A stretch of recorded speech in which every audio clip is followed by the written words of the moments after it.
Zoomers, some of them have figured out that the country's a scam. They invent mental health ailments they don't have. They take days off on end. They terrify their superiors. They found the flaw in the system. They go, why are you late? They go, I'm gay. You go, don't worry about it. Are we still on YouTube? Tim Dillon! He's a comic icon. A master of improv. One of the best in the world. I like making people laugh at stuff that is inherently maybe a little darker because from 13 to 25, I was a closeted gay cocaine addict. But some of our best qualities don't come about because of the best reasons. There's no one better at those random rants. Tim, there's a lot of topics I want to go through with you. And the first is the future of AI.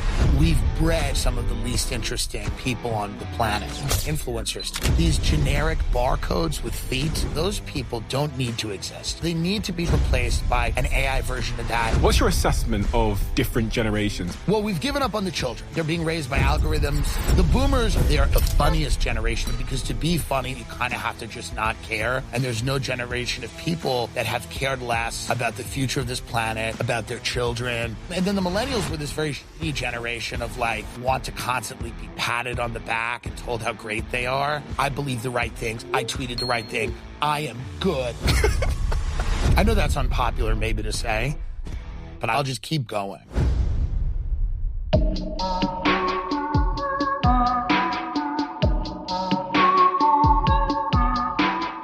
Tim, I've watched you for many a year now, and I think you're one of the most exceptional, interesting, provocative, talented comedians because you have a remarkable ability to to improvise, it seems. Well, thank you. And I wonder how someone learns to do that. Where does that talent come from? I was a closeted gay cocaine addict for many years. You really have to be good on your feet when you are a closeted gay cocaine addict from like 13 to 25. You're going to run into situations where you're going to need to lie, and you're going to need to be able to kind of, filibuster. And I guess I got good at it then. I was always good at talking, but I think that was good. That kind of allowed me to think on my feet more than other people would have to, perhaps. Not always for the best reasons. Some of our best qualities don't come about because of the best reasons. But it's good that I have that quality now, I guess. Do you know Jimmy Carr? I don't know him personally. I adore his comedy, and he's like an amazing comedian, but I don't know if we've met. I was sat here with him 2 weeks ago and he said to me, he says, Steve, when you meet a comedian, you don't ask a comedian if they're depressed. You ask them which one of their parents is depressed. That's a good way to say it. Sure. Well, my mother was a schizophrenic. So I tend to think on the mental illness hierarchy, she was kind of the gold standard, whereas depression, all due respect, is slightly less. And then I think my father might have been on and off depressed, but schizophrenia was the central challenge in her life. For people that don't know what that is or haven't experienced it, how does it sort of manifest being schizophrenic, especially for you as a 10-year-old when you have a schizophrenic parent? Yeah, it started to really come out when I was about 13 and 12 or 13. It's a lot of paranoia. It's a lot of confusion that as a child you're trying to contextualize. You don't really understand why your mother is talking about people following her or these grand, elaborate stories that aren't true. And even at 12 or 13, you know they're not true. And you're worried for her because physical illness is very easy to kind of understand as a child because, somebody gets sick. As a child, you get sick, so you get it. Mental illness is much tougher to understand. As a child, you only really start to understand it as you go through life. And when you become more of an adult, you start to look back at it because you've had your own mental struggles. You know people that have had mental struggles. At 12, you really don't for most 12-year-olds. So it's something that I've understood more as I got older. And then it was kind of just very disorienting and confusing. And what was the sort of cost or the impact that confusion had? Because, you're so right. With schizophrenia in particular, when you can compare how your parents are acting to other parents, that sort of disparity or that like distinction must be quite...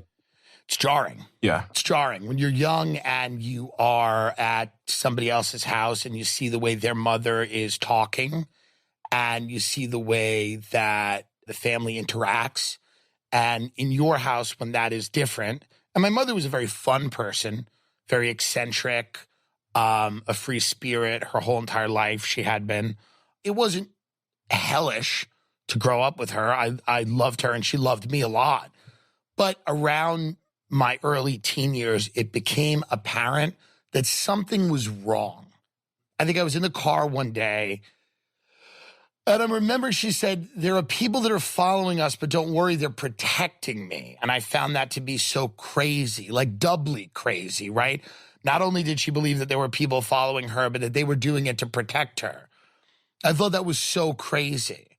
And I remember being young and hearing that and internalizing that as something is actually really wrong.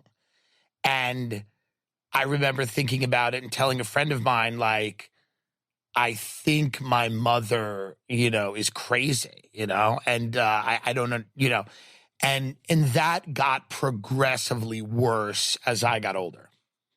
And what was the impact of all of that on you? Like growing up in that family home, how does that shape you? And does that leave any sort of fingerprints on you that are still with you today in terms of comedy or who you are? Yeah, for sure. The fragility of mental health is something that I understand in a way that other people don't. I understand that people can have a nervous breakdown. People can, have, a stress-related event that tips them in a direction where, and I've had friends that have had this, right? Like, it's a difficult thing to understand at 12 or 13.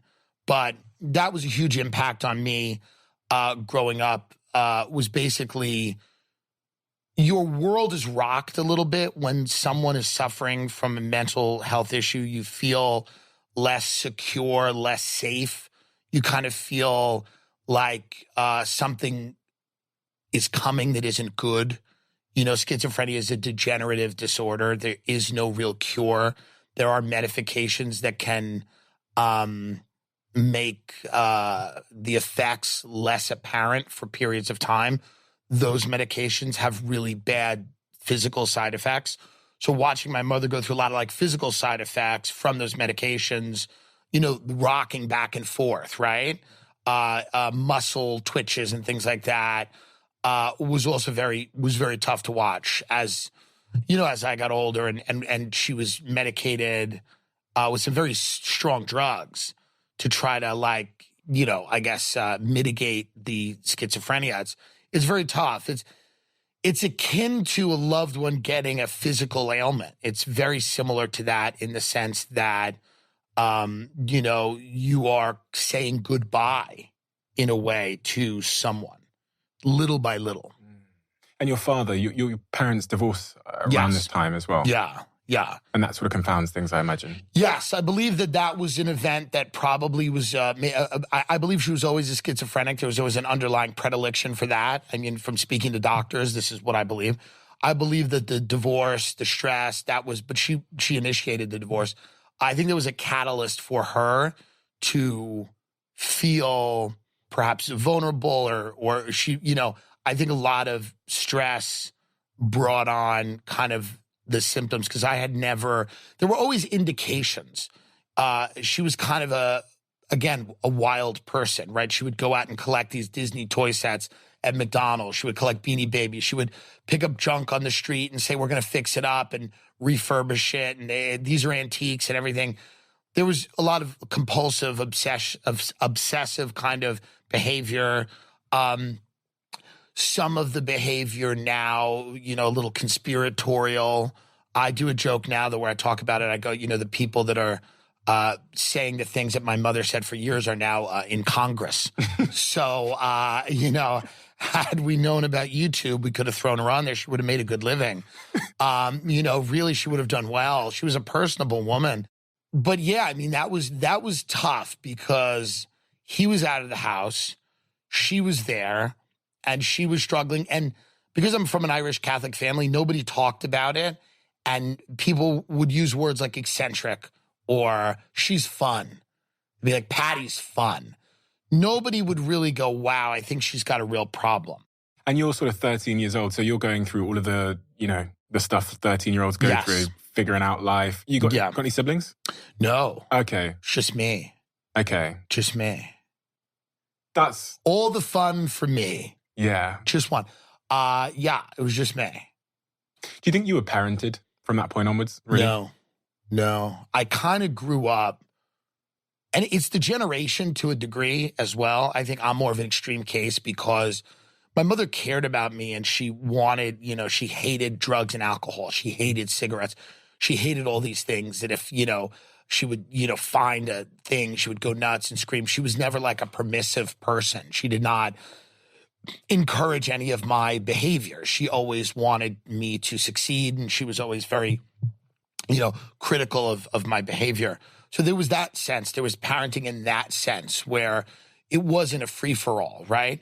But generationally, we just weren't parented the way kids today are parented. There were no cell phones. There was no, where is your location? Nobody was being tracked. You were able to spend hours on your bike riding around the suburbs with your friends. You had a curfew. You had to be in by curfew. You had to make sure that your eyes weren't bloodshot when you went home because, you were smoking weed for the entire time you were gone. So there were things like that. But in addition to that, which is kind of a generational difference in parenting, there was just the idea that she was dealing with her own issues and my father was out of the picture. So I had this freedom where it's kind of like I kind of raised myself in a weird way. A lot of freedom and a lot of trauma by the sounds of it. Yes. Yeah. There was a lot, I would say, unprocessed for a long time. And that tends to find an avenue, unprocessed trauma, right? It tends to find an avenue. For many years, it was drugs. That was the avenue, which is where a lot of it goes, And then... how old were you when you started drugs? I started smoking weed in 8th grade and 7th grade. The summer between 7th grade and 8th grade, I smoked weed a few times in 7th grade.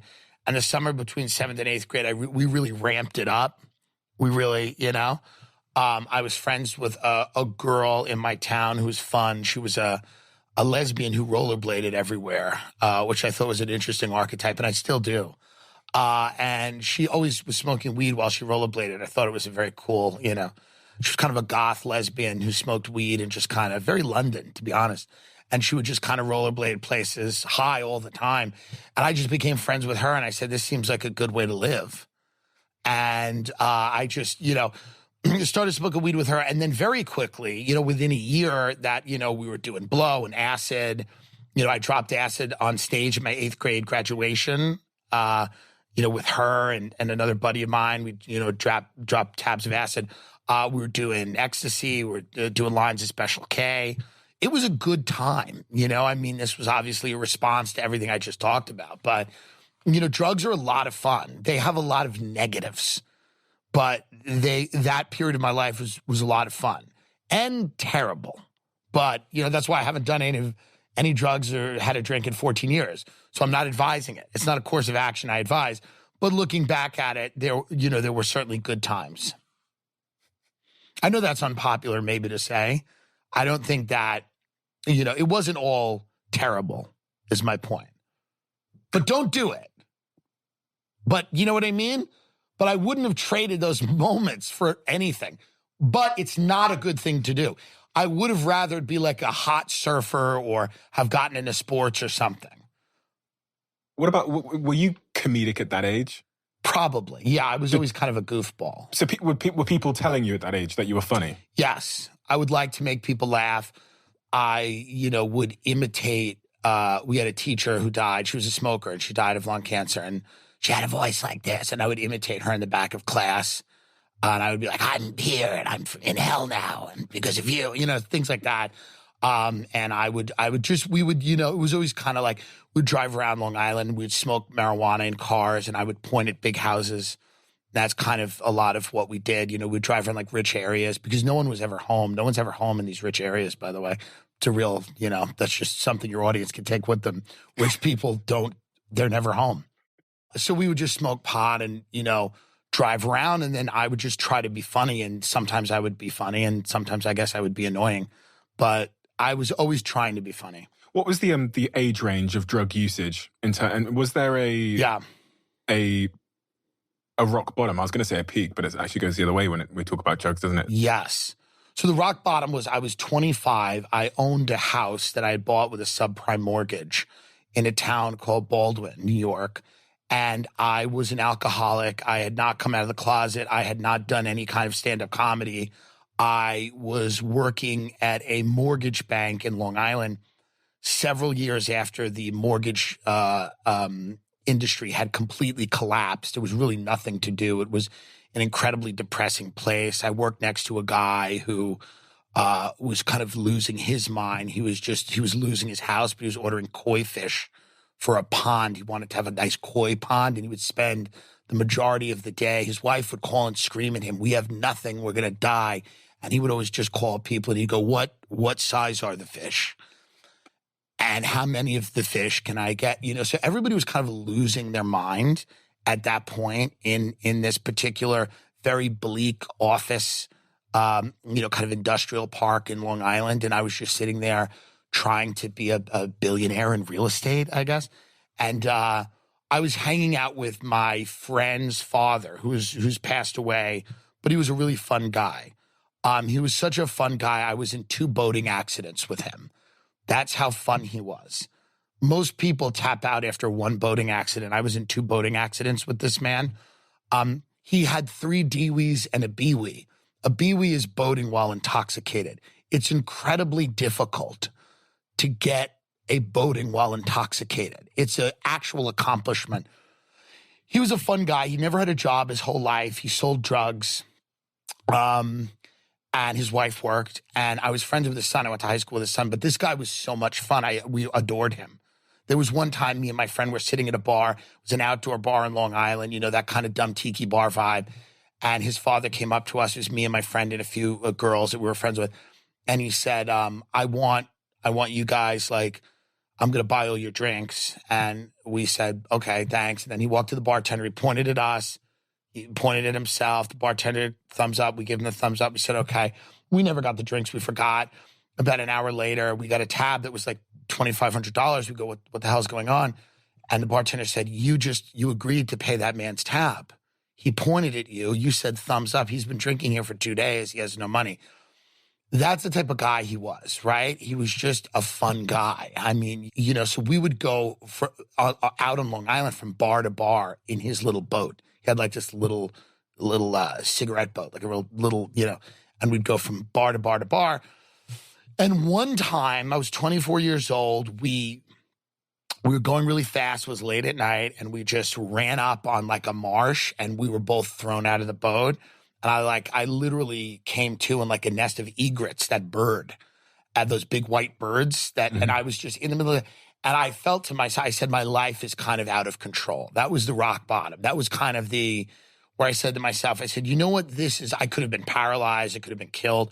I'm like, this is probably not going to end well if I keep drinking. So I was laying in that egret's nest at probably 1 o'clock in the morning in the middle of, the Long Island Sound or wherever I was. I think we were in the ocean. We were in Freeport.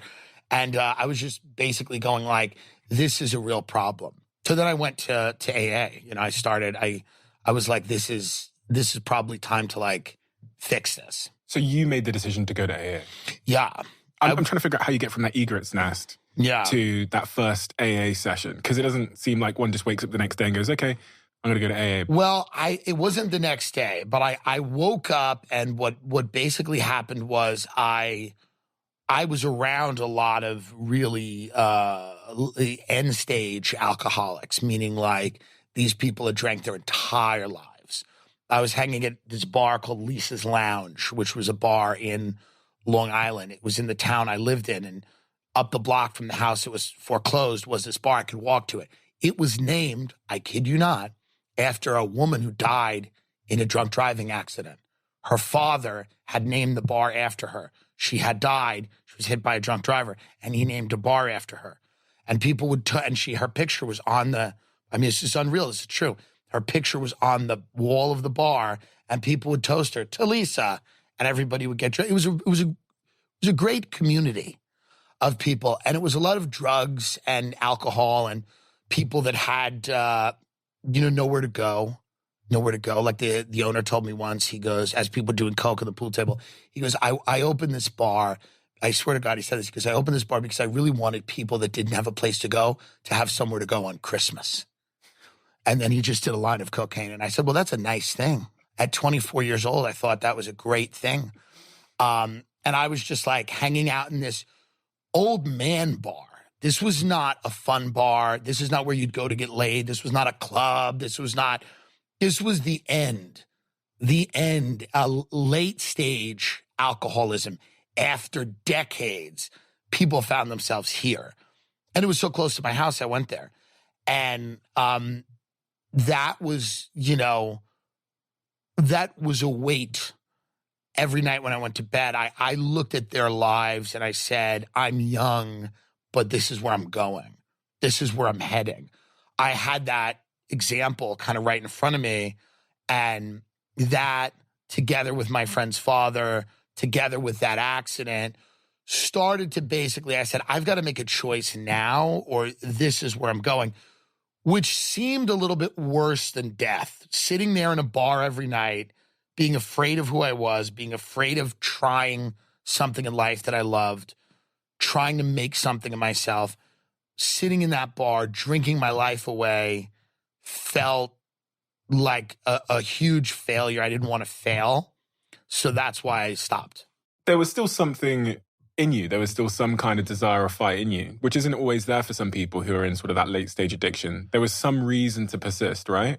Yes. Well, I thought that I could have a better life. And that's all you need, I think. And I think that is the primary motivating factor for anyone to change anything in their life, is that they have the hope or the idea, they have the imagination that they can have a better life if you can conceive of a better life. So I said, there's probably a version of me that's not drunk every day, that's not working at a dead-end job, that's doing something that he likes. And it was tough. It's not hard to change. It's very difficult to change anything. But that was my, moment where I had that realization. Did you know what that better life looked like specifically, or did you just know that it existed? Well, I knew that it was sobriety. So I knew that it was being sober. I didn't have a roadmap for exactly what it would be, but I knew that it wouldn't involve sitting in a bar, getting drunk next to someone named Marge, for example, right? I knew that it would be sobriety. I knew that it would be honesty. And those two things go hand in hand. So that was what I knew. And I'd always wanted, as an actor, as a little kid, right? From 6 years old to 13 to 12, I acted. I was in theater. I was in plays.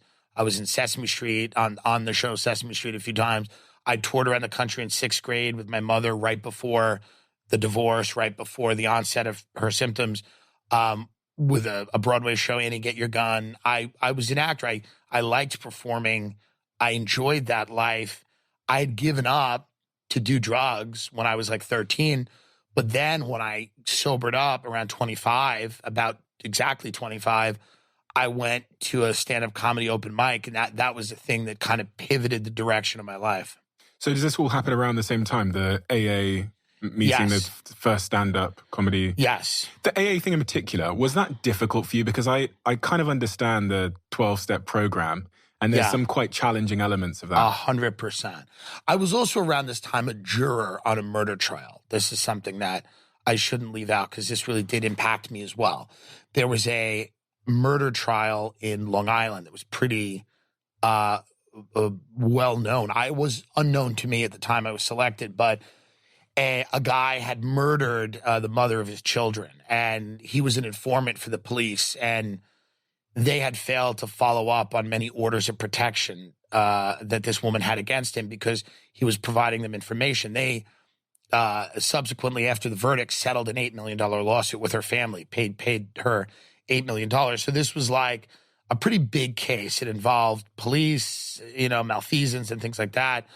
And I was selected as a juror, and I really wanted to be a juror on this case because I was bored in my life, and I thought that maybe it would be interesting to be a juror on a murder trial. I thought it was going to be something stupid like someone fell in a Wendy's and wanted $100,000, but I heard it was murder one, and I'm like, well, that's fun.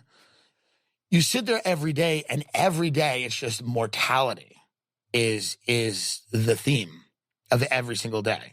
Life, her life, his life being taken, him losing his freedom, her life being taken.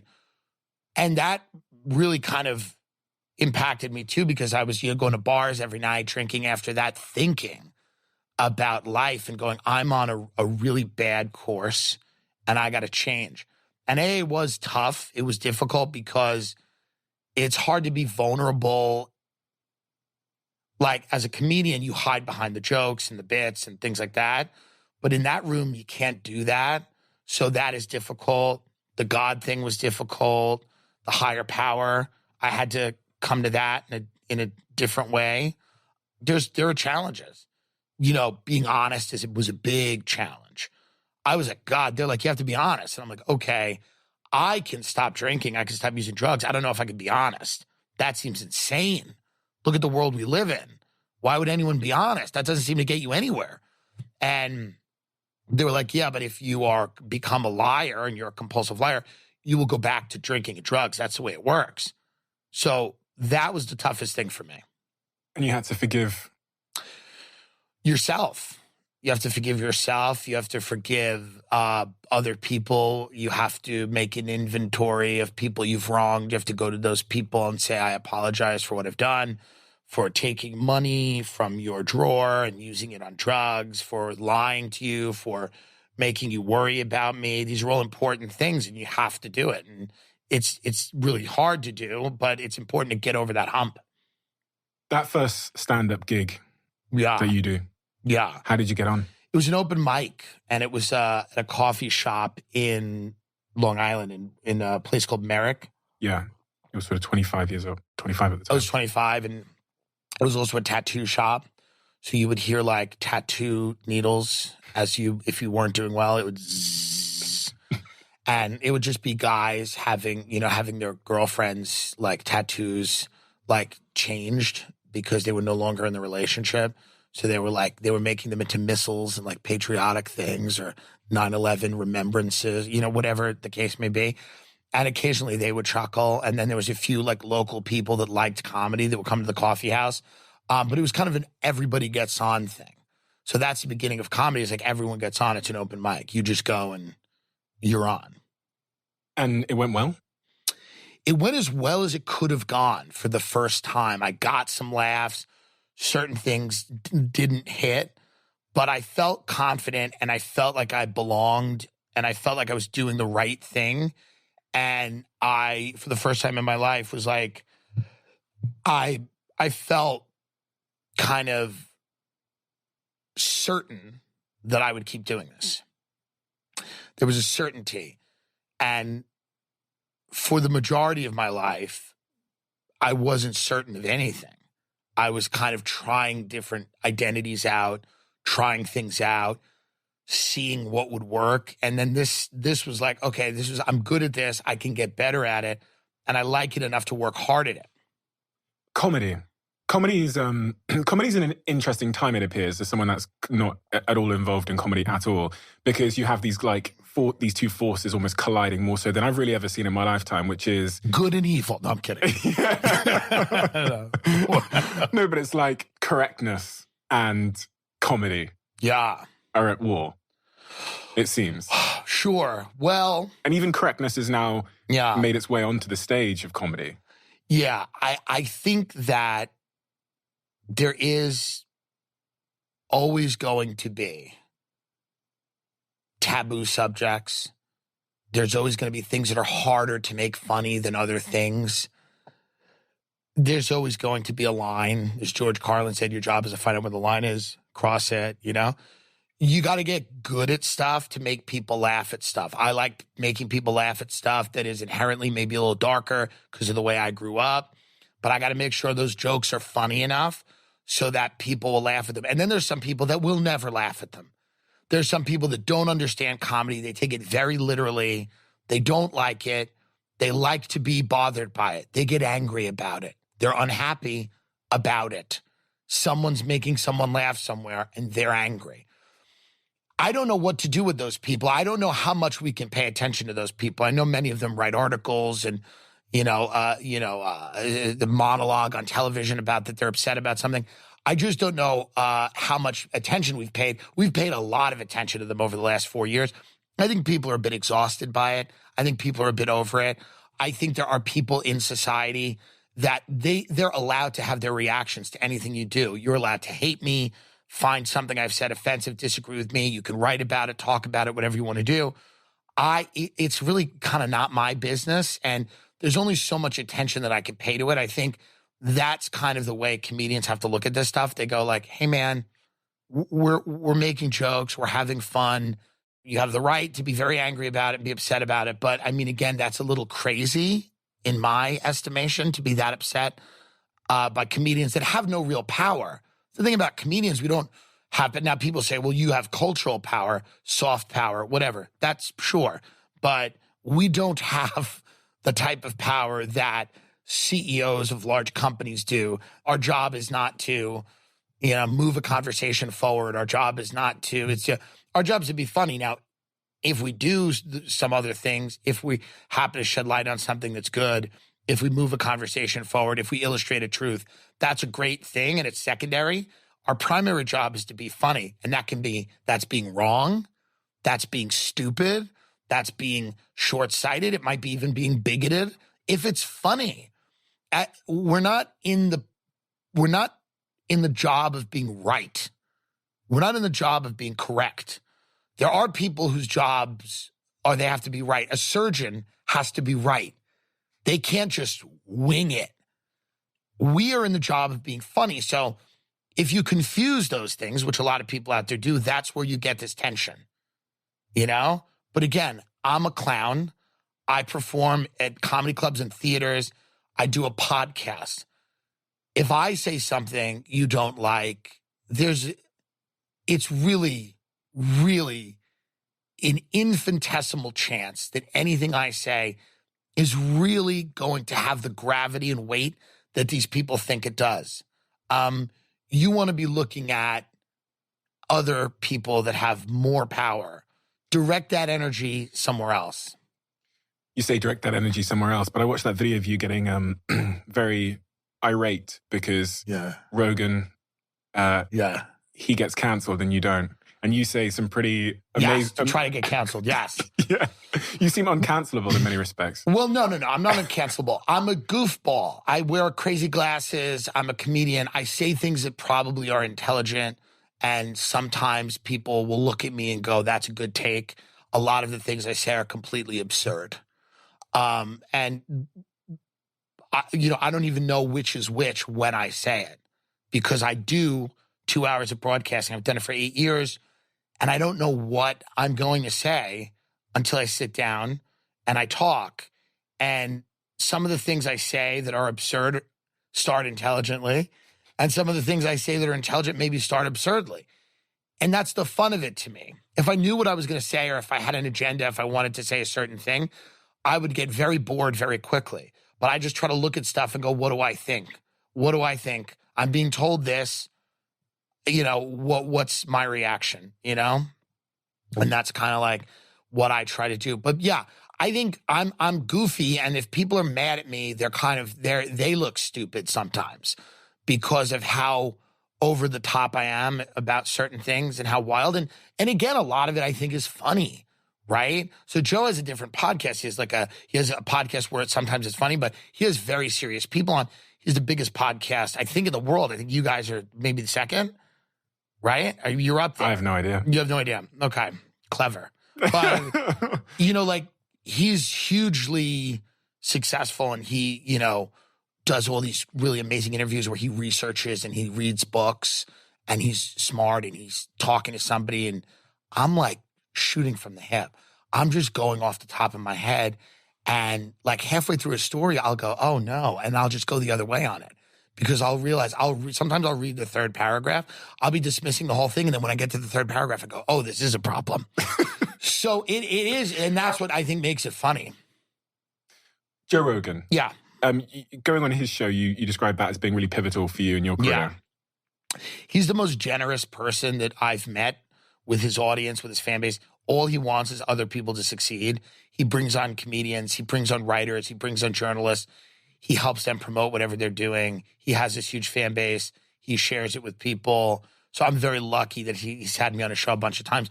And he's a very good friend. And like when I go on the show, we just have the conversation that we would have privately. We have it on a show. So I think that's why people like it. Podcasting. Yeah. It's, it's taken on a life of its own. What do you think of podcasting? I mean, it's been on a bit of a journey. Yeah. Obviously, there was this big, I think podcasting was like the OGs of podcasting, like Rogan started out. And then Adam Carolla, Joe Rogan. Yeah. And then Keith and the Girl, a show in New York City, Mark Maron. Those guys were in the very, very early. Before it was cool, before anyone was really before the money was there. That's and right. then the celebrities show up. It was like a bit of an experiment for a couple of years. It seems Spotify have kind of rolled back from that experiment. Yes, because they have nothing to say. Most celebrities don't. A lot of them, are invented people who are created in a laboratory. The laboratory is CAA, my agency. And they create a person and they get public relations people, they get lawyers, they get all these people, business managers, agents. They come in and they go, this is who you are. This is what plays. These are the things you highlight about your past. These are the things we don't talk about. Let's leave the Confederate flag at home. They create a person. That person then goes and they're now famous. It's a terrible idea to give that person a microphone and tell them to talk for an hour. It's terrible. Many of these people aren't that talented. Some of them are. Some of them are amazingly talented. Some of them are very, very kind of banal people.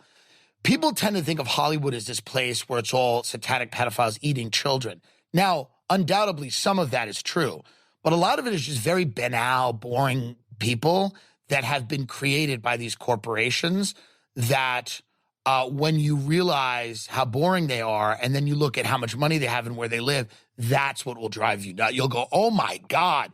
So that's why podcasting is a really, really bad idea for these people. They should be kept somewhere. They should have very managed things where they come out on the red carpet and they go, how are you doing? And they just go, climate change, and then walk into the auditorium and get an award.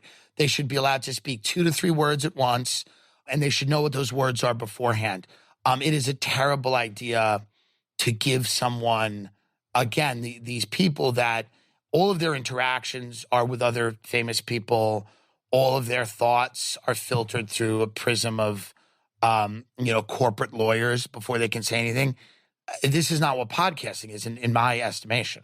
Is there any celebrity podcast that you think is? I'm sure there's some that are really good. This is not everyone, right? I'm sure there are people that have really good podcasts. But like, if we're just talking in general about let's give A-list actors a microphone, probably not the best idea.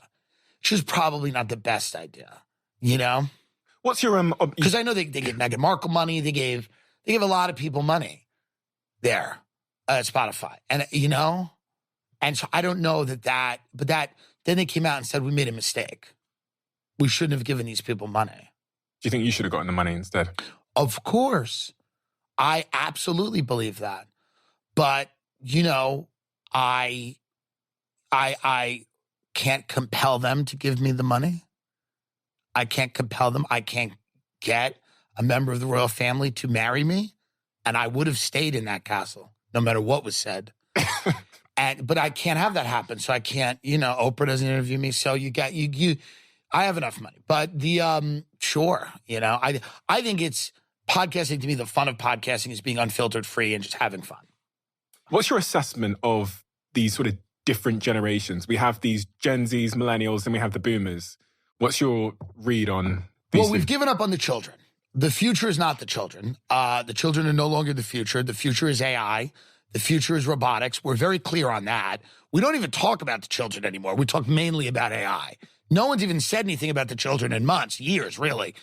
We've given up on the children. They're dead-eyed little monsters. They're running around killing each other. We can't deal with it. It's very traumatic. I've even stopped thinking about what they're doing because it's crazy.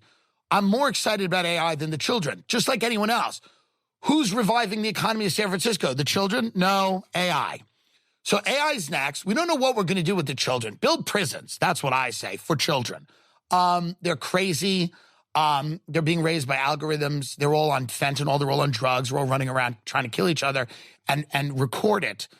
There was a case in Phoenix, Arizona, these rich white kids running around, beating up kids at random, filming it and putting it on TikTok. No motive, nothing.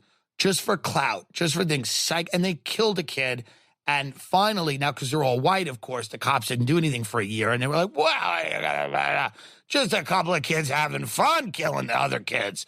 This is how people grow up. So this Gilbert, Arizona Police Department does nothing about the whole thing. Finally, they just arrested these kids because they killed somebody. But this is not only there. I mean, it's kind of an epidemic where, like, all over the place, you see, like, you know, young people, unfortunately, you know, these crazy acts of violence that are now being uploaded for clout. People going, look at what I did. And what they did was, like, you know, assault someone or kill someone. This is a real problem. So we have to deal with the kids in some way, jail them, I don't know what to do with them. But AI is big, robotics is big. That's what is next. The boomers, I have a book coming out about them. I love the boomers. They're a selfish generation of people. The state of the boomers, these paranoid people who refuse to leave their McMansions. They will not leave. They will not retire. They lord around their houses. They diminish their children. They say, I can't believe you don't own something like this. They like holding these houses over their kids' heads. They retire to bigger houses. They have thousands and thousands of square feet. They're very sick people. They refuse to give up their jobs. They're dying in the Senate. They're collapsing in Congress. They will not leave. They will not cede any of their power. They're emotional terrorists. And I grew up with them. They're very interesting people. They've proven the lie of the 60s, these hippies that everybody thought were like progressive. They're actually not. They were always just selfish drug addicts. They never cared about anything they purported to care about. They just wanted to get high and roll around in the mud. And then as soon as the drugs changed from, from acid to money, they, became this very like materialistic, soulless group of people. But the funniest generation that has ever lived, nobody's funnier. Nobody's funnier because to be funny, like we talked about, you kind of have to just not care about anything. And there's no generation of people that have cared less about the future of this planet, about their children, about anything than the boomers. They're all little islands and they all are about themselves forever and ever. And there's something actually refreshing about that, funny. And they're holding the planet hostage. They won't die. They won't leave. I've suggested they be forcibly evicted from their homes and committed to mental institutions. Legally, we have some problems. That's not easy to do. I've spoken to some lawyers. There are problems doing that. And then the millennials were this very shitty generation of like, pin a medal on me, pin a ribbon on me. I'm right. I went to the right college. I got the right internship. I believe the right things. I tweeted the right thing. I did the right thing. I have all the right beliefs. I have the good politics. I have this. Shower me with, tell me I'm good. Because my boomer parents, they don't care about me. But you tell me I'm good. The world needs to fill the void that exists inside of me. And these millennials are these kind of ambitious people that want to constantly be patted on the back and told how great they are. So they're kind of shapeshifters that conform to any popular sentiment. They crowdsource all of their opinions. They just want, whereas the boomers just kind of didn't care about anyone or anything. You have the millennials who are kind of like more like, I am good and you tell me that I'm good, because they're good to be told to be good. Their politics are aesthetic. They want everyone to look at them and to tell them how great they are. And then the Zoomers are the younger generation after the millennials. They seem to be, somewhat like they're self-starters. They're very skeptical of institutions. They're a little more cynical. That's some of their positive qualities, that they're more independent-minded. The negative qualities are the aforementioned murder and the filming of the murders and the killings and the drugs and the fentanyl vapes and all of that. That seems to be less. I mean, we need a draft, to be honest. Now that I'm kind of older and fat, Now we need a draft. Young people should probably just go into the military. I know that's going to be a controversial thing to say, but if they're just going to do fentanyl and attack each other in malls and put it on TikTok, they can go die in the Ukraine so that Boeing can make some money. Are we still on YouTube? So you would you consider yourself to be optimistic about the future? There's a lot going on in the world. No, I don't. I'm sane. So I don't.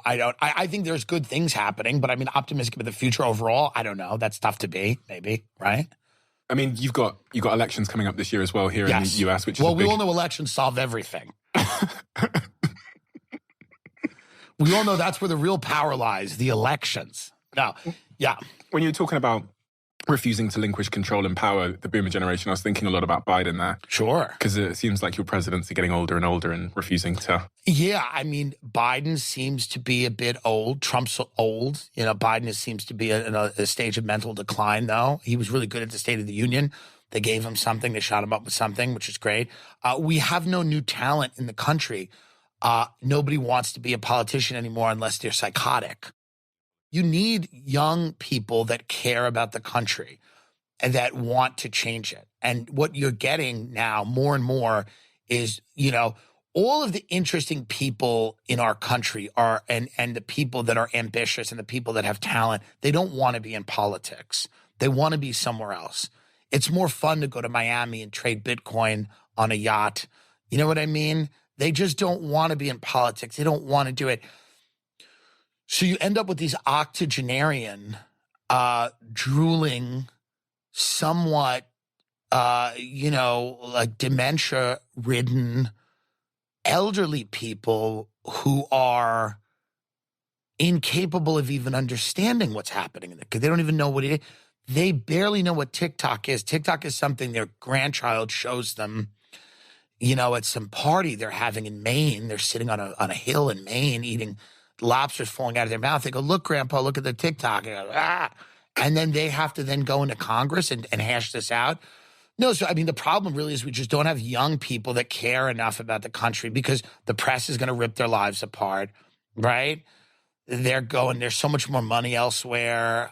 There's so much more. And the system's so toxic and so corrupt. They go, I don't want to get involved in that. They're going to ban TikTok, aren't they? They're talking a lot about banning. They're talking about it. I have no followers on it, so I'm for the ban.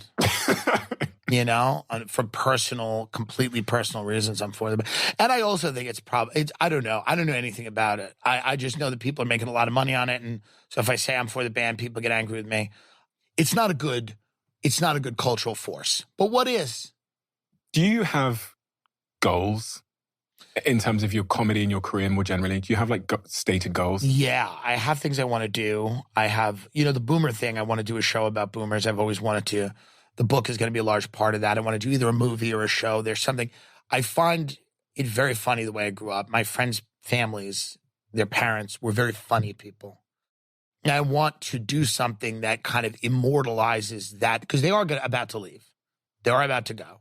And there's something very funny about them. And I want to make something about, I think a lot of comedians, maybe everyone wants to do something about their childhood or do something about how they grew up but mine will be good. That would be the difference. No, I really like the idea of that. That's a goal. Just to tell that story is a goal. I'm banging on the desk and I apologize. And then it's just to keep making people laugh and to keep having fun. I mean, all the things that there's certain that boomer story is something I want to tell. You got to find the right platform, the right medium, but that's something I want to do. The all those early experiences that you've had have quite clearly manifested in your work in various ways. You talked about the unprocessed trauma from your earliest years. Yes. Have you processed it? No. I mean, I processed some of it. I mean, I don't know that I processed all of it. In one lifetime, it's a tough thing to process all of it. But I've processed a good amount of it. And I've come to a point where there's always more work to do. You could always be in a better place mentally, and you should try that. Try to get there. But I think I've done a good job of processing it. I lost my mother about 6 months ago, I think. I don't know, it was August. She died in August, maybe 6 months. And it was a very difficult thing to go through because her life was not great at the end, but it was in the beginning. She had a lovely, amazing life in the beginning. Her and my father were married for 10 years before they had me. She loved surfing and boating, and she spent a lot of time in Florida, and she was voted best looking in her high school. She was very, very attractive early on. The front 9 were good. The back 9 were a little tough. But I had her out to my house on Long Island, and the whole family was kind of there. We had a really nice day of everybody, my cousins, her sister, everybody being there. And that was a good moment. That's what I'm remembering. And it was, she was as good as she could be. I try to get more religious as I get older and more faith. I think faith is a good thing to have. Obviously, religion being a human institution, there's pitfalls, there's problems. We don't have to rehash them. The idea of there being a spiritual realm to me is, I think, very interesting. I think it seems to be quite possible. I think that people are more than their bodies. They're more than the flesh. There is a spirit there. And I think there was a spirit in my mother that was trapped in a very difficult situation. And I think that spirit is free. And I think that's the way that I feel about a lot of things now, is that I seem to be getting more into this idea of, the physical not being everything, and that we should develop a spiritual side of ourselves. And I looked at the struggles that she had later on in her life, and I was like, keeping her in a body and in a mind that is actively fighting against her was a selfish thing. So having her be free, I think is the best, outcome. It's a complex set of feelings. It is. Because there's grief on one end and then there's something else on the other, right? There's there's relief because she was in pain. So when someone's in pain and they depart this world, there's a relief that you have, because watching them go through that is terrible. It's hard. And this is people that suffer in all kinds of ways. So, again, I think people are more than their bodies. And, I think they are, the soul, I believe, is a real thing. I believe the spirit is real. And I was raised Catholic. There's parts of Catholicism I don't vibe with as much, obviously, the terrible lineage of abuses. But then there's parts of it that I think are really good. Having a spiritual dimension to your life, I think, is really good. So, I look at it and I would never say it was time, but she had suffered greatly for a while, and having her out at the house and having her be with everybody kind of for the last time. Nobody knew she was going to die, but that was just kind of a moment where I think she might have felt like it was okay to let go. I don't know if that's true or not. Have you been to therapy to process? I have. I've been, yeah. I'm not in it currently because I'm on tour, but I haven't been in it in a bit, but I certainly have. And I think it can be very good. I've been to therapy. Yeah. It can also not be good. Yeah, it can also be, yeah. It can also not be good, but it can be good. Because presumably you want to have your own family someday, I'm presuming. Perhaps, yeah. I mean, I don't know. I've done a lot of career stuff for a very long time, and I think at the age I'm at, in your late 30s, you kind of start realizing that there's just a ceiling, not even career-wise, but in how happy it'll make you. So my career might get a lot better, but the amount of joy you derive from accomplishments as you get older starts to dim, and you actually start enjoying other people's accomplishments. You start looking around. Community makes you happy. Being involved in things makes you happy. Helping people makes you happy. It starts to shift. If you are, on a good path, I think you start to shift from me, look what I've done, to hey, can I help somebody, or can I be part of something that has a value? What's the biggest side of you that your audience don't understand or don't know? Because I've watched you for years, Yeah. and I think I've watched a one dimension of you. Yes. A funny one, hopefully. Really funny, but that, I think everyone that they watch, me as well, is a human being and not always on all the time. And I think that, there's a dimension of me that you get on the show. There's a dimension of you get a lot of what I think on the show. Like, if you went out to dinner with me, and the things that I'm saying on the show are what I would say there. Like, I'm not going to have an opinion on the show and then sit down and go, well, actually, this is the way I really feel. Everything you hear is what I think, and some of it's really funny, some of it's not. But I think it's just a dimension of like being a human being apart from being a product, right? Where people just consume the things you're saying and doing.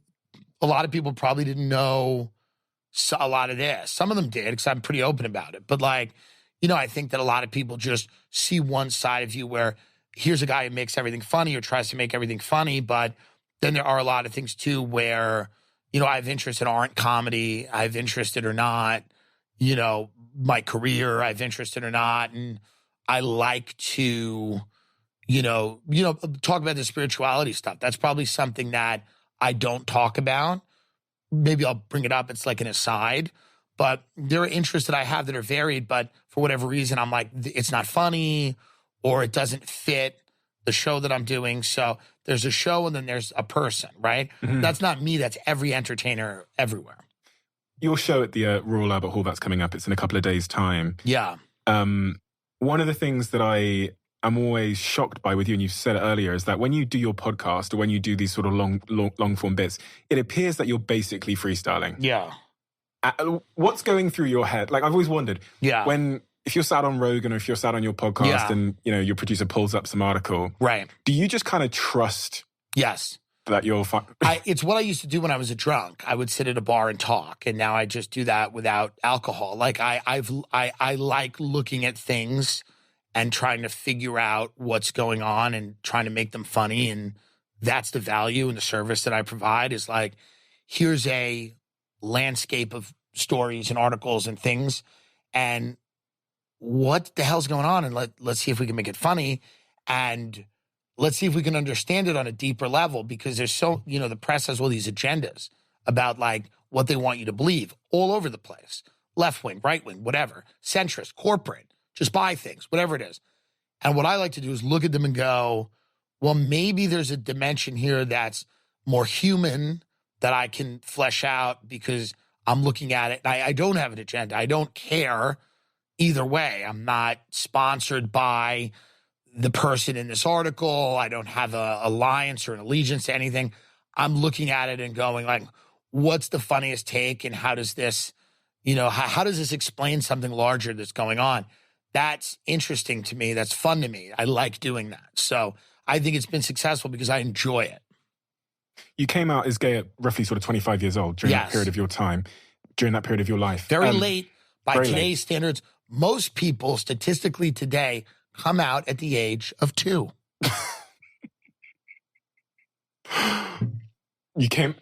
So where do you fit love into all of this? You try to fit it into it as much as you can. It's hard because you travel a lot. And it's hard because you are spending a lot of time doing the things that are benefiting you in one part of your life, but sometimes that hurts another part of your life. So you try to, and again, like once you start having success, so a lot of comics like marry other comedians or somebody in that world who gets it, who understands it. So, I think, that's been something I've seen and that works a lot of times. Like people are really happy and bring up great families kind of in the world of comedy because their partner gets it. But for me, I don't know if I don't want that really. I would like somebody who's completely like not involved with this at all. You dating? Yes, but not one person in like a serious way. Like you're just around and, kind of meeting people and seeing like what's fun. Have you ever Homosexuality is slightly different. So it's not like a whole, you know what I mean? It's not the royal wedding per se. It's not like moving to the castle. But maybe one day, Have you ever been in a long-term relationship, a serious one? On and off, but not serious where it's like, again, like it's going to lead to marriage and children.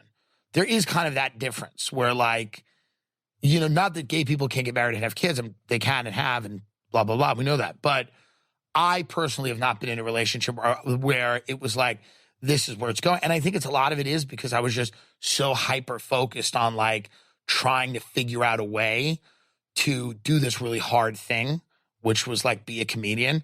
But, you know, now I think I'm more open to that stuff because like I said, you know, you do some stuff, you do some cool stuff, and then you like want to enlarge those other parts of your life that you've neglected.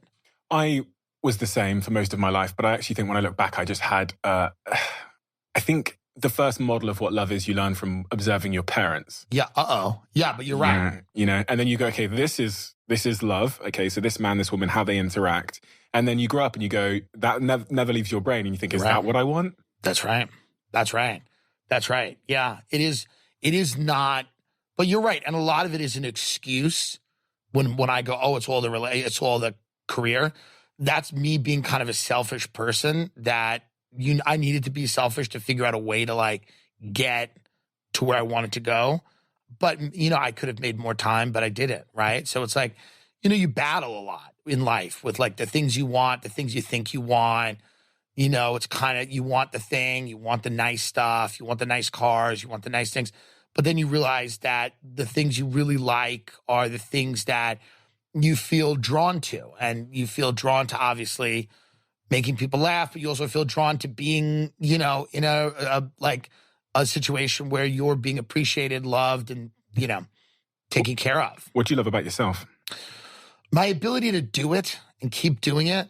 And like, I'm not an excuse person. I take rejection and I kind of move on pretty quickly. I've done that since I'm a kid. I have a lot of the qualities that a lot of the YouTube guys try to, not the go to the gym every day and do this and do that, obviously, but like, I don't let someone tell me something's not going to happen. I'll just keep going until I figure out a way to make it happen on my terms. And I like that about myself at all. You know, I like that about myself a lot. I think that that's a good quality to have growing up the way I grew up. There's a version of me that's just a druggie, that's just on the street, that's dead, that is blaming everyone else for every other thing, that's talking about how, you know, whatever. So many people had it so much harder than me, right? I had a mom that was sick and, you know, a dad that was maybe not as involved as maybe he could have been, but they're both really good people, both very supportive of me. The drugs were something that I did. You know what I mean? Like, so many people grow up in genuinely abusive environments and they succeed wildly. So I'm inspired by people like that.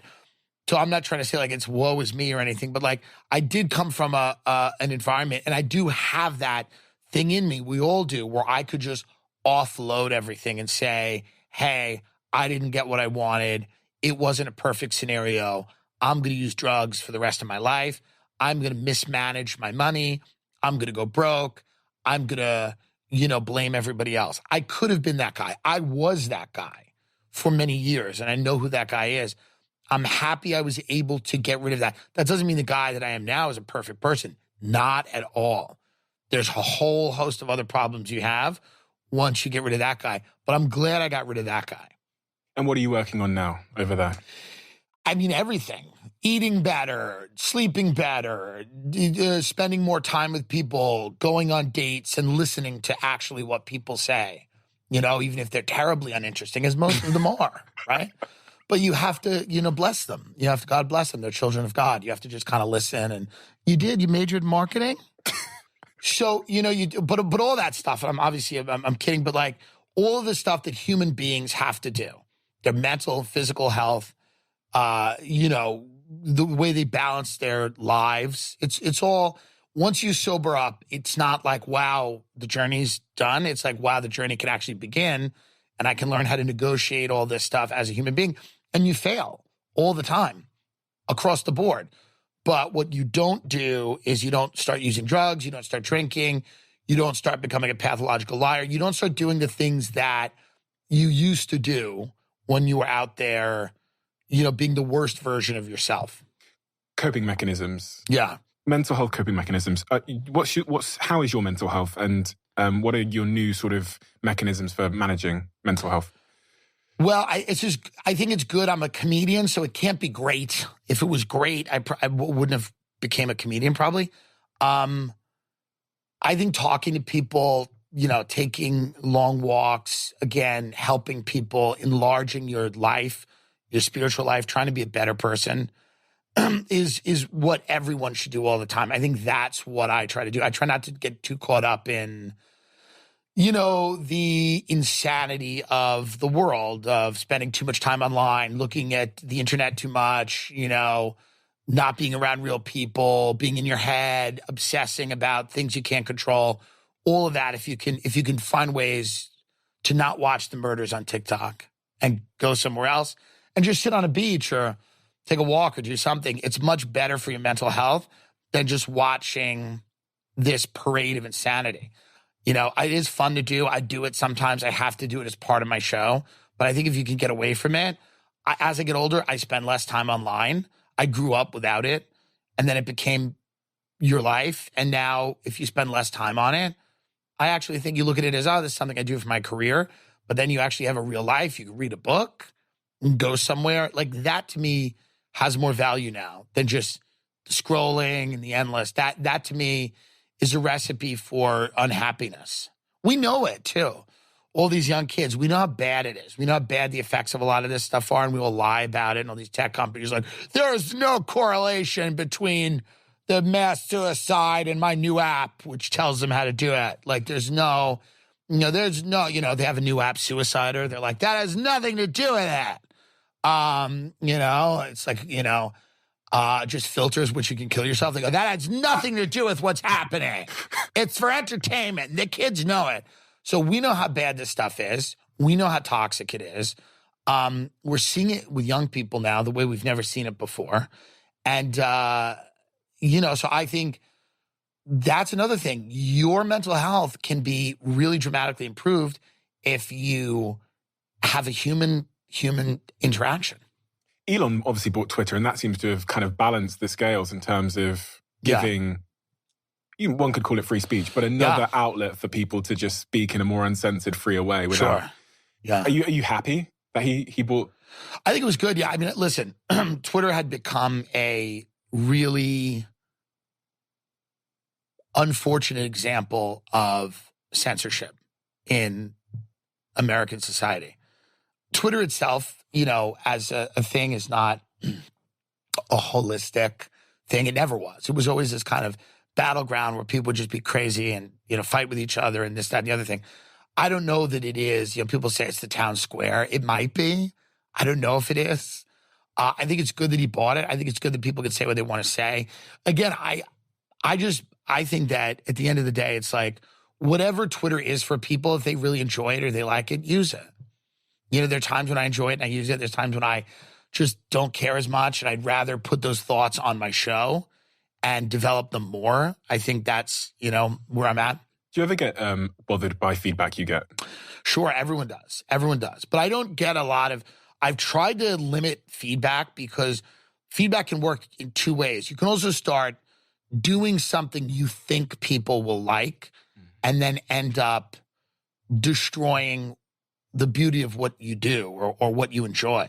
So I think when people go, well, why don't you do more of this? Well, I don't like this. This sucks. Do more of that. You shouldn't be in that headspace. You should go out and do what you do. And then the responses to it are all valid because the people that are having them, this is their reaction. But you don't have to consume their reactions as a way to program your mind about the things you create. I think you can let them have their reactions and, you can tell, you can look and, does what you're doing feel good? Does it make you laugh? Is it funny? Do people you trust and like enjoy it? And, in comedy, there are metrics, right? There's all kinds of things. The internet, there's all kinds of metrics. Are people liking it? Do they buy tickets? Are they enjoying it? People communicate in all kinds of ways. So your tour comes to the UK. Very, very excited. I'm going to do my very, very best to make sure I'm at least one of the shows. I would love to go to the one in Finland where 19 people have bought tickets. No, I'm kidding.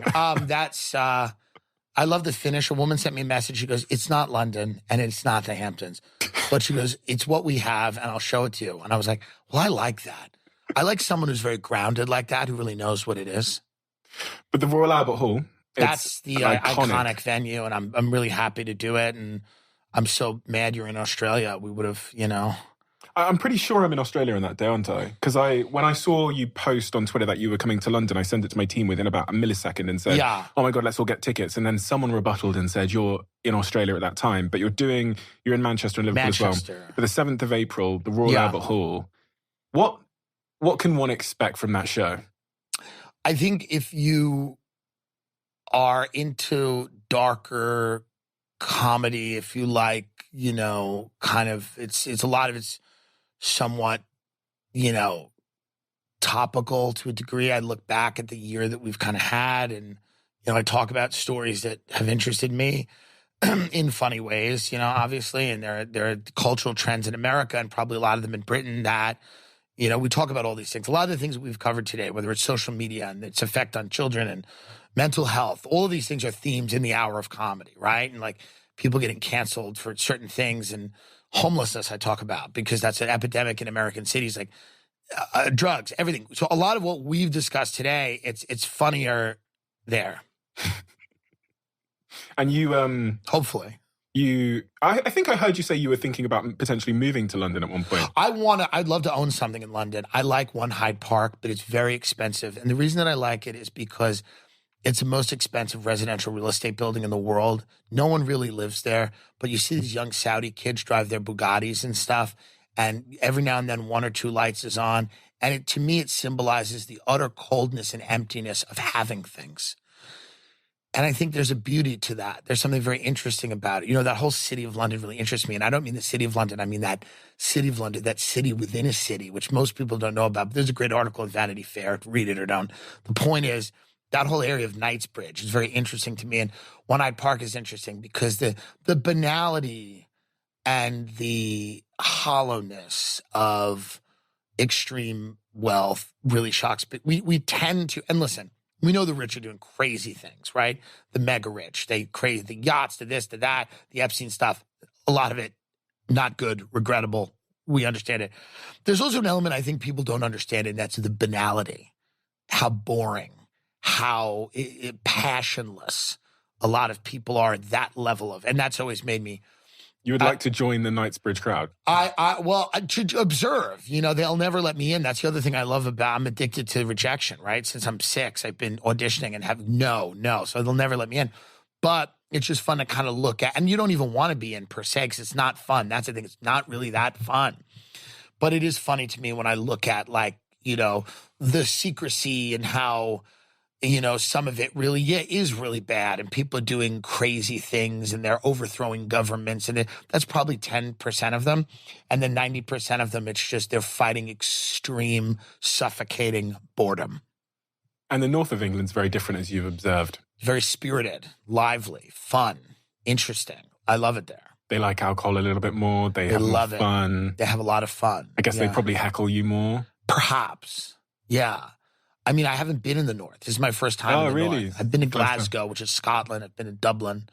But this is my first time in the north. I did a show, first show in Dublin I did last year, one of the greatest shows I've ever done. Second show was a late show, and it was just so drunk, and they were crazy. And one woman screamed, "Fuck Catholics." And then there was a big fight in the audience. And then I screamed at them. I said, this is why Dubai is winning. This is why China is winning. Like, look at you people. You're screaming. You all look alike. You look like me. You're all potatoes screaming at other potatoes that they're slightly different kinds of potatoes. It's stupid. And they like that. They cheered. I said, this is why you guys are losers, and Dubai is taking over. They're building buildings that reach the sky, and they all cheered. They understood, They get it. I mean, that's where I'm from. That's where culturally I'm from. So Dubai really is doing well by all sort of economic accounts. It is. People love it. People love it. You like it? I've never been. You've never been? I've never been. Oh, it's a beautiful, clean, orderly. People like it. Seems like there's no left. That's the themes, right? I mean, this is what we're seeing, is that this is what people want. They want beautiful, clean, and orderly. And now there's an underbelly there, obviously.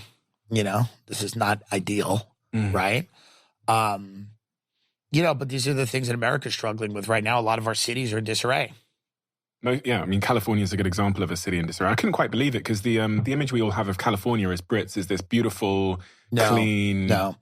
Lies. Hollywood, lies. That's what we've seen on our TVs. There are some beautiful parts of this state that are incredibly stunning, and the people are hollow. They're empty. They don't exist. All the people you'll meet in LA are figments of your imagination. They're fractals. They're not real. You didn't meet them. They are an entity of which they go between worlds, but they're not physically in reality the way that you are or I am. So keep that in mind as you're navigating the city, that the people, many of them that you're seeing, it's just kind of, some of them are attractive and whatever, but they actually don't meaningfully exist in any way that you would understand. There's quite actually, as you say that, there's a thin line between the two polar sides of LA, the extreme like wealth and then the extreme poverty. There's like a thin line psychologically between... Most of LA is people waiting for instructions. That's what it is. Now, because everybody here is on the chopping block, from the CEO of Paramount to a busboy who's trying to get a showcase, to get a spot at the Hollywood Improv, or maybe he wants to be an actor, whatever. Everybody in this town is replaceable. Everybody feels that. So everybody's waiting for instructions. Nobody wants to act. Everybody's waiting for somebody else to let them know it's okay, because that is how the town works. And people tend to wait for a consensus to build before they do something. Again, they don't believe anything. The town is not a town of people who believe things. They sit in their house. They're sitting, you look at these houses in Beverly Hills or wherever you are in Malibu. They're just sitting like this. They're very still. And they don't, and then they go out, the trainer works them out, they go back and they sit and they stare. And they're waiting for instruction. They're waiting for the phone call. They're waiting for an email. They're waiting to be told what to believe and who to believe in and what reality is the reality of today. Are fat women in? Great. Get them on. Get a bunch of women in this on oxygen machines. What are we in today? Are we doing something else? Tomorrow, are we back to hot people? Get them. They're waiting for instructions. They have no beliefs. They are empty. They're hollow. They are vessels. But it is pretty, and the tacos are good. The thing that we've as Brits, we've watched America for so long, and we see California, Hollywood. It seems glamorous. We see New York, which looks like an amazing place as well. New York's amazing. And at the start, very different. I love New York. I lived there for many years. An actual city. This is an idea, and not a good one. And you said at the start of this, you said the phrase that that it's bad advice that you can do anything and be anything. But to us, that's always been like the American dream, is you come here and then you can do anything and be anything. That's what we see as the American dream in the UK, like the land of possibilities. You can become anyone and you rise to the top. Well, yes, we market that quite well. And sure, listen, yeah, could you? Yeah, but the reality of the situation is that journey is a bit more involved than people say. When you go, oh, you can be the president of the United States. When you tell a kid who's 8 years old or whatever, you can be the president. Yeah, but the journey is a bit involved. You leave out a lot. About the compromises that you have to make to become the president of the United States. It's kind of like telling someone they can be a superhero. Yes, I'm sure that you can be a version of that, but there's a little bit you're going to have to do. I think it's a very bad overall thing to tell masses of people that they should, without regard to reality, without regard to their own limitations or without regard to their own tolerance for work and how much work they want to make, without regard for any of that, telling them that they can just be anything they want to be. It's such a deeper conversation, and it's a catchphrase. It's a license plate. It's something to put on a shirt. It's a bumper sticker. It's not a philosophy for life, because there's a lot more that goes into that statement. And I think that's what I mean. Not that people can't do great things. People can absolutely do great things. I think people can do great things in the UK too, right? People can do things in the UK. I mean, maybe the class system's a little more stratified there than it is here. But I just think that, like, you know, what we mean when we say you can be whatever you want in America is you can make as much money as you want. That's what we're really saying. We're really pushing this idea that the only route to happiness is this upwardly mobile vertical where you have to grab everything and be a boss and be an entrepreneur and run an empire, and that's the way to happiness. That's not the way to happiness. That's what we're pushing.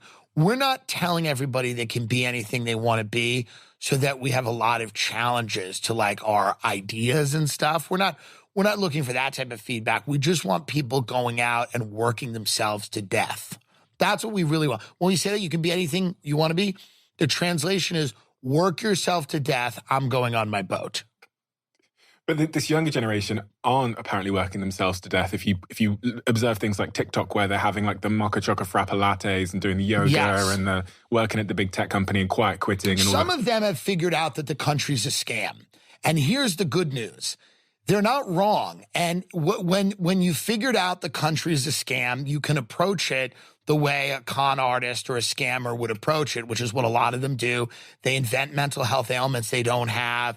They take days off on end. They terrify their superiors into respecting their mediocre, shoddy quality of work. This is something that Gen Z has latched onto. This is something that I fully support.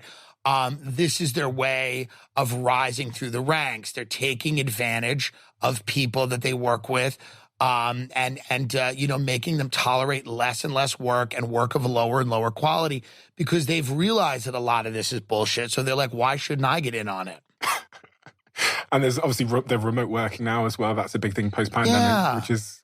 Absolutely.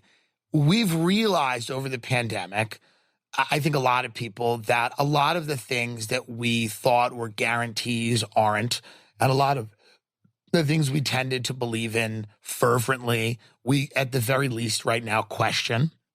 I think young people are like, why in the hell should I spend 40 hours doing a job I hate when I can pretend to do it and threaten my boss if they try to fire me and fake a mental illness that I don't have and demand everybody conform to what I want and then use whatever diversity chips I have to go out and throw a scare into anyone that tries to call me to account for any of my behavior. And I think that's a beautiful thing. I mean, it's very interesting. It's really destabilizing a lot of society. You know, now, obviously, the sane thing is to shut those people up and say, shut up. You have to do these things or get out. But nobody's going to do that. They found the flaw in the system. They've kind of exposed the scam. And once the scam is exposed, it's for all to be seen. And now everybody can kind of just approach it the way it is. Everybody now is kind of like, even big companies, everybody's like in it for themselves and just trying to figure out, like, how do I get the most? And there's nothing wrong with that. That's the most American thing ever, right? Is to try to get something for yourself. There shouldn't be any hate for that. It's a bit silly and ridiculous and crazy how they do it, but they're only taking the tools that you've given to them and that you've allowed them to use, right? Mm-hmm. So they use these things, you know? Smart. They go, why are you late today? They go, I'm gay. And you go, don't worry about it. You know, like what it's the most American thing ever to use the playbook that someone hands you and goes, here's the playbook. And you go, great. I have anxiety. You keep coming into my physical space. It's great words. You keep coming into my physical space. You're using volume right now. I have anxiety. I need time right now. This report is not ready, but I need time right now. And you know what I need right now is just to be a little quiet. So it's great. I mean, I'm for it. I've interviewed a lot of people about AI, experts at the very top of these AI companies. But you mentioned it earlier, and when I knew you were coming today, I thought this is the guy I need to ask about the future of AI. Because as it relates to that generation, the thing that's going to disrupt them, but also many other generations, is the advent of superintelligence, where, you know, apparently all of the things we do, that report can be done by some kind of robot or AI. So you must have a pretty, you know, informed view about artificial intelligence. Well, listen, it's affecting the industry that I'm in greatly. I think I'm lucky enough, and comedians are lucky enough, that we won't be replaced as quickly, perhaps, as other people, but it's certainly going to disrupt the world of writing, the world of acting. Certainly, Tyler Perry just canceled an $800 million expansion because he looked at this new AI that was generating locations. He goes, why do we have to have on-location shoots? So then you start thinking about set dressers, prop companies, all these things that will be, maybe unnecessary now with AI. So the business that I'm in, it seems like, and again, not to be overly dramatic about it, but people are looking at it like an apocalyptic event, because there are jobs that, when we look at how profoundly AI is going to impact the business, that just simply won't exist. We have AI influencers now that are actually, because we've bred in this country some of the least interesting people on the planet, and some of the most interesting. But some of the least interesting people, the most generic people, are making millions and millions of dollars essentially just hawking products on the internet. That's all they do. They go, someone asked me about my skincare routine, and I thought I would share something with you guys. I'd share a promo code with you guys, because a lot of people come up to me and they go, your skin is really glistening. It looks really good. So I'm really excited to share this promo. And so those people don't need to exist. In fact, they really don't. They don't exist as human beings. So they need to be just replaced by a pixelated version of that, an AI version of that. Now going from Robert De Niro to AI, that's going to be a thing. Going from, Tina Turner to AI, that's a big deal. Going from these people, these generic barcodes with feet, these promo codes, going from them to AI is going to be literally unnoticeable. Let it happen. I saw an AI influencer the other day that had 200,000 followers. I was like, oh my God. Yeah. And there's some with millions. There's that Lin AI influencer that's got millions and millions. And I was thinking, gee, and the crazy thing was the comment section of like these men that were genuinely messaging this AI influencer. Very healthy men. Yes. Genuinely. Yes. Well, not everyone's happy with women right now. And this AI woman might be, doing better. I don't know. If you play this forward, you talked about robotics earlier. AI, robotics, people are getting lonelier than ever. It seems like a lot of people in the future are going to be dating these AI sex robots. That might be where I finally find someone that respects my autonomy and respects me, and it might be someone I like. I mean, I'm very open to that, to dating kind of an AI. Really? Well, I mean, you never say never. You never say never. I mean, humans are over. We've had a run. It's ending. It's all around us. That's why the whole thing about the children, no one cares. Politicians used to talk endlessly about children and families. Now the only reason children come up is if they're using a bathroom and it's a gender thing. Other than that, no one cares. No one cares. They're only a battering ram about like a cultural conversation or whatever. It has nothing to do with like, are they being educated? Are they going to have any money? Can they own anything ever? And all these companies that own everything now, and they have excluded people, have locked people out of owning them, the BlackRocks, things like that. Basically, they're just like, the internet's your home now. That's your home. You can't own a house. You can't own anything, but you own your avatar. You can date someone who's AI. You can have any comment on anything you want. If something comes out and you don't like it, you can type about it. You'll never own a thing.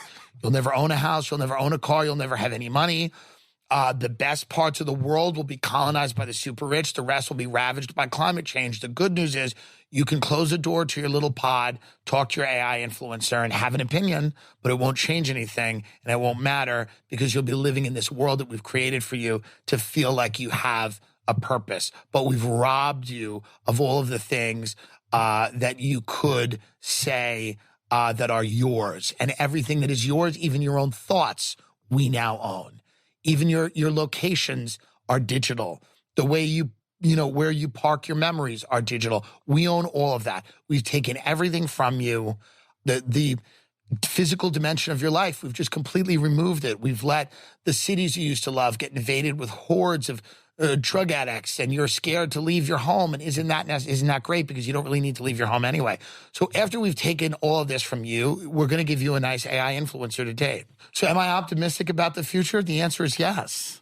It's going to be beautiful. What about men? Men are struggling, it seems. Yeah. If you look at the data, men seem to be lonelier than ever. There's higher rates of sort of suicidality. There's lots of sort of addictions. There's pornography addictions and stuff like that. Now we have these sort of quote unquote masculine influencers emerging that are presenting a set of answers and telling them that they're losers. Right. And those people seem to be the most compelling to that group. Yeah, well, I think it's, again, I think that dividing the world into interest groups and having them only be interest groups and, giving our humanity away to this idea that we should all be pitted against each other, whether it's men and women, whether it's different races, whether it's different religions. At the end of the day, it all feeds the same type of isolation that you're seeing now, right? It feeds that. It is an ideology that is not about building anything. It's not about constructing something. It's about tearing something apart. So when everybody endlessly talks about how terrible men are or that men are the result, all of these horrible things happen because of men and that, having a man in something or giving a man an opportunity for whatever reason. Now, obviously, men do great in the world, right? So even as people hear me say this, they're going to get angry. They're going to go, no, every president's been a man.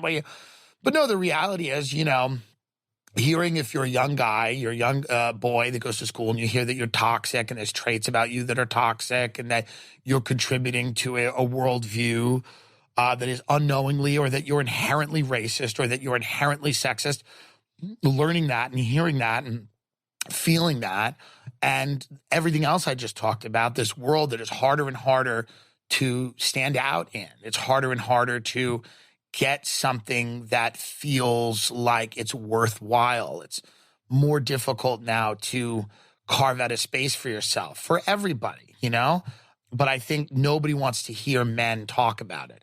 Nobody wants to hear men commiserate about the difficulties and the challenges they're having because I think a lot of people's knee-jerk reaction is to just tell men, you've had it good, shut up, nobody wants to hear you. That's terrible. These are also the same people who talk about the importance of mental health and how important it is to talk about mental health. So I think we have to stop pitting people against each other and stop, tearing everything apart and start to build things based on values. And the values cannot be just this rampant tribalism of you're a man, you're straight, you're gay, you're white, you're black, you're indigenous, I think we have to build it on values. Like, what do we believe? What do we believe? And then you should be around like-minded people who believe the things you believe in. They all don't have to be the same thing. America is a very big country. The people that live in Malibu, California don't believe the same things. The people that live in Louisiana, that's okay. We're all going to die if we keep trying to convince each other to think the way other people think. There is not a bigger waste of time on this planet than for me to go to people and convince them to have the same thoughts I'm having and the same experience on this planet that I am having. The way forward is to respect people's differences and to create a world where different people can thrive. And Andrew Tate has shown up as kind of a symbol for that group of people with the Lamborghini and the muscles and the fighting and the money and the women. And, that's drawn in a big group of men who say, Well, I think I've met Andrew Tate. I've had him on my show, and he's very, very, very lovely to me. He was a nice guy. I think what he speaks to, and he says wacky things like everyone does, like I do, like a lot of people do. He's not, again, he shouldn't be a senator. But I think what he speaks to is that desire that a lot of people have, a lot of men have to be respected. They want to be respected, and they want to do things in life that bring them respect. And I think he's preaching certain things that can get you respect, can raise your status as a male. Now, some of those things have negative connotations and some of those things might have unintended consequences. But the things he's talking about, it's easy why young people to understand why they would want to have money and have status and, be in good shape and all these things that are, somewhat demonized, potentially by people, but then also at the same time coveted, meaning that a lot of the people that demonize the Andrew Tates of the world are doing the same thing he's doing in another way. Nobody would ever, if someone goes and celebrates female CEOs, they would never be criticized. It would actually be a great thing. If I had an event for women leaders, and I got up and I said, these women are rich, you have money, you have status, look what you've done, it would be cheered. This would be the Aspen Ideas Conference. This would be anywhere, right? Now, what Andrew Tate has said to men, among other things that are probably not all great, but one of his things is go get your financial status up, because that's how you're going to get respect in this world, is by having money and not relying on other people. That is demonized endlessly as this crazy thing that is terrible and the worst advice for men to get. And he says, yes, it'll get you women. By having these things, it'll get you women. And then people demonize that. They go, how dare he? That's crazy. But on the flip side, if I'm celebrating the material accomplishments of women, that's in our culture great. And telling girls that they all should be girl bosses and they all should get material things and own your house and own a company and be... So I think there's a little bit of a double standard where we look at the Andrew Tates of the world, we completely demonize the idea that they're telling men money gets you status, these things get you status, they'll get you women. However, on the other side, we're constantly telling young women that career-oriented goals are the most important thing in life. We have a closing tradition on this podcast where the last guest leaves a question for the next guest, not knowing who they're going to leave it for. Interesting. Wow. That's a good one. Oh, I think you know this person. But interesting. After I say the question, can you tell me who it is? Well, that violates the rules a little bit. Okay, all right. Then I won't violate the rules. But you would be able to figure it out if you cared enough to figure it out. Actually, we turn these into cards, which are over there. So it's a stack of cards. And if you turn over your question, if you find this question in there, you turn it over and you scan the back of the card, it will show you answering it. So you would be able to figure it out. Oh, interesting. Okay, so I have to leave a question for... the next person. And you don't know who that's going to be either. Do I answer their question first? Yeah, you answer this one first. Okay. Who should you have apologized to but didn't, and why? Good question. Meghan Markle. Because when she launched her lifestyle brand, American Riviera Orchard, which is a beautiful collection of glassware and dishes for the upwardly mobile woman, I really thought I had doubted her level of shamelessness. I respect it. I like it. I'd have lunch with her. I've come full circle on her. Using all of that social capital about this supposed racist treatment you received, using all of that social capital to launch a lifestyle brand so that people have glasses of which they can drink Chardonnay in Santa Barbara. Perfect. So I'm sorry, Meghan, that I had ever doubted you. I'm on board now in a major way. And if there is a job for me at American Riviera Orchard, 3 words that don't really make sense together, but yet sound lovely, I'd love to be considered for a position. So you're a fan of Meghan Markle's now? Big time. Big time. It's gone the other way. Often with me it does. I'll criticize a person for being sort of grotesque, and then they start to own their grotesqueness, and it makes them, you inevitably have to like them because they're just so shameless. You just go, I like this. I adore this. You know, like I saw her and she's like, American Riviera Orchard, Montecito. It's just so funny. It's everything she supposedly hates, which is privilege and class and all this stuff. And it's just right there. You know, it's great. It's actually fun, and it gives me hope for the future. I sense you weren't being serious with that answer. But I am. I would apologize to her. I would say to her, I doubted you. And, and I am kind of deadly serious about that. Meghan Markle is at her essence, okay, a climber. This is all she is. She's a Hollywood actress. She's a climber. Look where she's climbed. Look where she's climbed. She's living in a mansion in Montecito. She's got all these idiots. Like, she has climbed. That we're not talking about her character. We're not talking about that. And I'm hitting the desk again. We're not talking about her character. We're talking only about the results. You have to give it to her. A lot of C-list actresses end up a lot of places. Very few of them end up in Buckingham Palace or our version of Buckingham Palace, which is Montecito. So good for her. I'm not going to let you leave until you give me another answer. Another answer about who I should have apologized to? I don't know. I've apologized to so many people.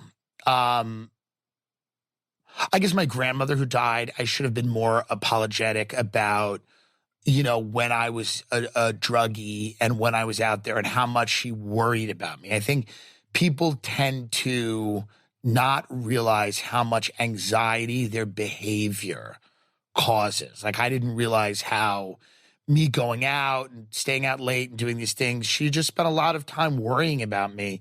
And she was such a positive force in my life. If I could speak to her again, I would apologize for, you know, how you know, inconsiderate I was. Tim, thank you.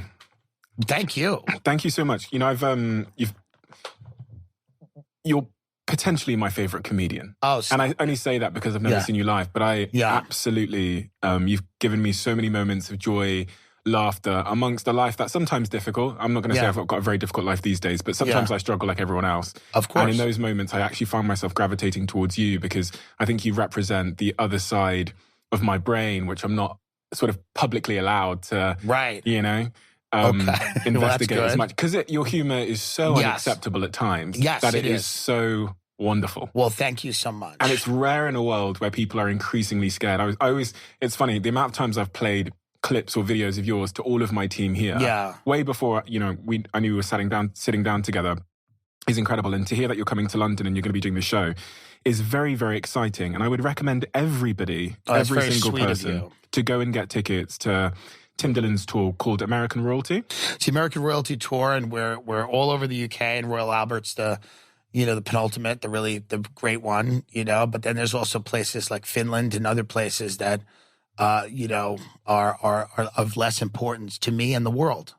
Thank you so much. The links to your tour are all below in the description below, so everyone can go and get those tickets right now before they all sell out. So, Tim, thank you. Thank you for being. Thank you very much. Thank you for everything you do. And I don't think you're probably not very good at taking compliments. I can kind of see that. Yeah, I'm not great at it, but I'm usually being yelled at. But thank you. Thank you for having me on. I really enjoyed this.